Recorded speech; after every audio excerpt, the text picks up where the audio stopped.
రజతోత్సవ సభపై గాంధీ భవన్లో జగ్గారెడ్డి మాట్లాడుతున్నారు. ఇప్పుడు అలా చూద్దాం. అంటే రాష్ట్ర విభజన తర్వాత మొదటిసారి మీరు ముఖ్యమంత్రి అయిన తర్వాత సోనియా గాంధీ పుణ్యమానే రాష్ట్ర విభజన జరిగిందని మీరే చెప్పారు కదా. అంటే మీ మాటకు మీకే మీ మాటకు మీకే విలువ లేదా? అచ్చా, ఓకే. ఇప్పుడు నువ్వు రాహుల్ గాంధీ గారి గురించి ఒక మాట మాట్లాడినావు. నేను అడుగుతున్నా, రాహుల్ గాంధీ గారు ఆ రోజు ఇప్పుడు ఇదే కేసీఆర్ ఆ రోజులలో నరేంద్ర గారిని పట్టుకొని, నరేంద్ర అప్పుడు ఎంపీ టైగర్ నరేంద్ర, ఆయన ద్వారా ఢిల్లీలో పాశ్వాన్ లాంటి వాళ్ళం కానీ శరద్ పవార్ లాంటి వాళ్ళం కానీ ఈ కోఆర్డినేషన్ అంతా చేసుకుంటూ ఆ రోజులలో ఎట్లయితే ఏముంది సోనియా గాంధీ గారిని ఎట్లైనా ఒప్పియాలని ఆమె చుట్టూ ఆమె అపార్ట్మెంట్ల కోసం గంటలు నెలలు రోజులు వెయిటింగ్లో లేవా? అట్లంటే ఆ రోజు సోనియా గాంధీ గారు అపార్ట్మెంట్ దొరికితే చాలు ఆమె అపార్ట్మెంట్ దొరికితే చాలు అన్న కేసీఆర్ ఈరోజు రాహుల్ గాంధీ కుటుంబం అని మాట్లాడుతున్నాడు. ఆ రోజు నేను మళ్ళీ చెప్తున్నాను రాష్ట్ర ప్రజలకు, కేసీఆర్ గారు రిమైండ్ చేస్తున్న మీకు, సోనియా గాంధీ గారు రాష్ట్ర విభజన ఇయ్యాలని ఒక ప్రక్రియలో వచ్చిన సమయంలో రాహుల్ గాంధీ గారు, ఎందుకంటే సోనియా గాంధీ గారి వాళ్ళ తల్లి రాహుల్ గాంధీ గారికి ఏదైనా రాహుల్ గాంధీ గారు చెప్పి ఆమె నిర్ణయం చేస్తారు. అయితే రాష్ట్ర విభజన సందర్భంలో రాష్ట్ర విభజన జరగాలి, తెలంగాణ ప్రజలు కోరుకుంటున్నారు, ఇక ఇద్దాము అని ఒక చర్చ జరుగుతున్న క్రమంలో ఆ రోజున రాహుల్ గాంధీ గారు సోనియా గాంధీ గారు రాహుల్ గాంధీ గారిని అడిగితే రాహుల్ గాంధీ గారు స్వయంగా తెలంగాణ ప్రజల కాంక్ష నెరవేరుస్తాము, ఇచ్చేయండి అని రాహుల్ గాంధీ గారు తెలంగాణ ఇవ్వండి అని సోనియా గాంధీ గారు చెప్పిన తర్వాతనే విభజన ప్రక్రియ మొదలైంది. ఇది నిజం. ఇది ఆ రోజు రాహుల్ గాంధీ గారు తెలంగాణ ఇవ్వండి అని వాళ్ళ అమ్మకు సోనియా గాంధీ గారు చెప్పినాక ఆ రాష్ట్రం ఇచ్చిన సోనియా గాంధీ, రాహుల్ గాంధీ గారు ఇచ్చిన తెలంగాణ రాష్ట్రంలో మొదటి ముఖ్యమంత్రిగా కేసీఆర్ అయ్యిండు. ఇది నిజమే కదా, ఇది చరిత్రనే కదా.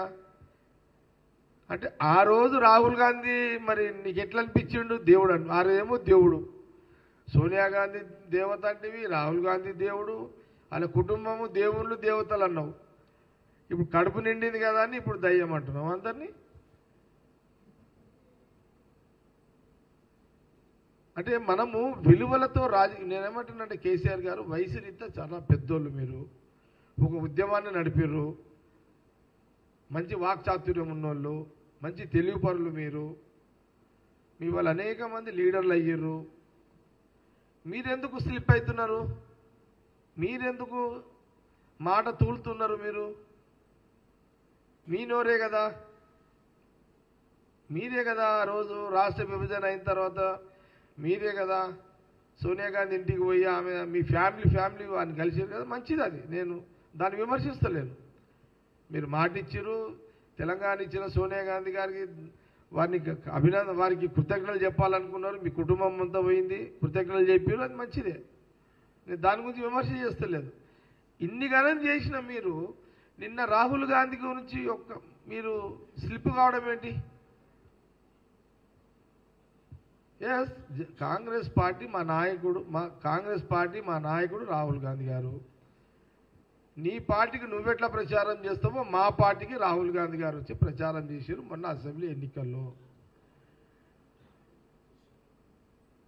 నీ పార్టీ ఎమ్మెల్యేలు ఎట్లా గెలిపించుకోవాలో నువ్వెట్లయితే ప్రచారం చేసావు అట్లనే జాతీయ మా నాయకుడు రాహుల్ గాంధీ గారు మా కోసం వచ్చిండు, ప్రచారం చేసిండు.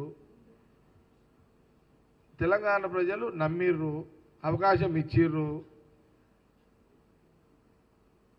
ఇచ్చిన మాట ప్రకారం సీఎం రేవంత్ రెడ్డి గారిని రాహుల్ గాంధీ గారు సీఎం చేసిర్రు.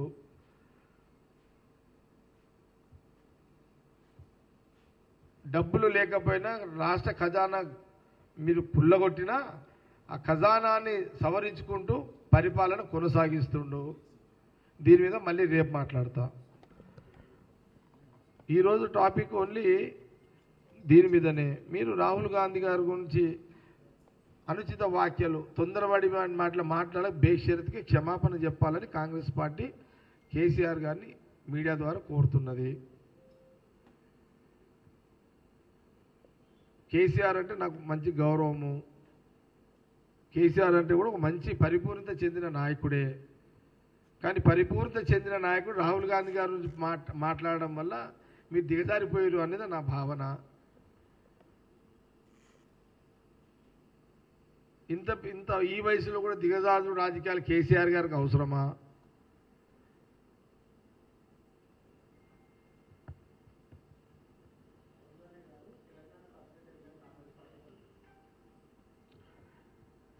రాహుల్ గాంధీ గారి పట్ల కేసీఆర్ గారు ఎన్ని మాటలు మాట్లాడినా రాహుల్ గాంధీ గారి యొక్క కుటుంబము, రాహుల్ గాంధీ గారి యొక్క కుటుంబము, వాళ్ళ త్యాగాల నిలయము. రాహుల్ గాంధీ గారి కుటుంబము త్యాగాల నిలయము. ఈ దేశ రాజకీయాలు, ఈ రాష్ట్రంతో పాటు దేశ రాజకీయాల్లో ఒక చరిత్ర గల కుటుంబం రాజకీయాల్లో ఉన్నది, ఎథిక్స్ తోటి ఉన్నది అని ఎవరయ్యా అంటే అది రాహుల్ గాంధీ గారి యొక్క కుటుంబము త్యాగాల కుటుంబం అని ఎవరమైనా ఒప్పుకోవాల్సిందే. కొందరికి ఇష్టమున్నా ఇష్టం లేకపోయినా ఒప్పుకోవాల్సిందే. ఆనాడు బ్రిటిష్ వాళ్ళు పరిపాలిస్తున్న క్రమంలో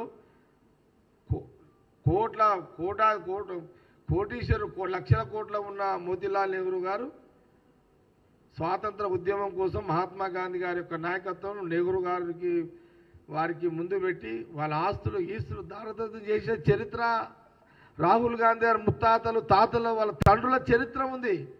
ఆ చరిత్రని కేసీఆర్ గారు నోరు రానంత మాత్రాన పోదది.